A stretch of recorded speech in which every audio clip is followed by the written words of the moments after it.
لیے ایک عمل یاد رکھیے. کسی بندے کا عقیدہ ٹھیک نہ ہو، کسی بندے کے عمل ٹھیک نہ ہو، ماں باپ کا نافرمان ہو، یا اور ایسی کوئی اس کے اندر عیب ہو، تو اس کو ایک وظیفہ کروائیں. کون سا وظیفہ؟ یا رحمان، یا رحیم، یا ہادی. یہ 3 لفظ یاد رکھیں.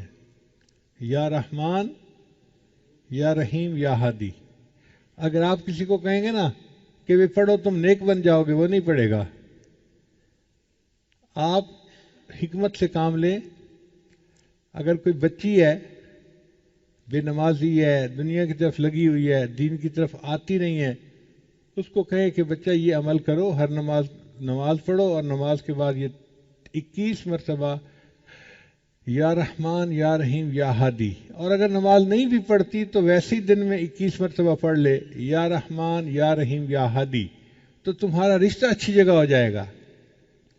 اب یہ بات ایسی ہے کہ جس کو سن کے ہر لڑکی متوجہ ہو جاتی ہے، میرا رشتہ اچھی جگہ پہ ہو، میں ہر عمل کرنے کو تیار ہوں. تو وہ یہ عمل کرے گی، رشتہ بھی اچھی جگہ ہو جائے گا، اور اس کو ہدایت بھی مل جائے گی، وہ نیکی کی طرف بھی آ جائے گی. کوئی بندہ ہے تو اس کو کہے بھئی آپ کرو، آپ کا کاروبار اچھا ہو جائے گا. مردوں کو اپنے کاروبار کی بڑی فکر ہوتی ہے، اور ان کو پتہ چل جائے کہ اس عمل سے کاروبار اچھا ہو جائے گا تو وہ رات کو تہجد میں اٹھنے کے لیے بھی تیار ہوتے ہیں. تو جو بندہ بھی ہو اس کو کہیں کہ بھئی اس عمل کو کرو، اس سے تمہارا دنیا کا فائدہ ہو جائے گا. وہ فائدہ بھی ہوگا، اور ایک فائدہ یہ بھی کہ اللہ اس کو ہدایت بھی عطا فرما دیں گے.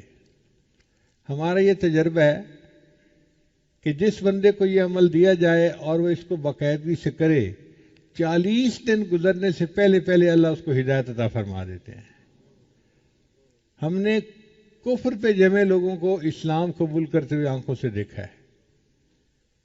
تو یہ ایک بڑا عظیم عمل ہے، یا رحمان، یا رحیم، یا ہادی.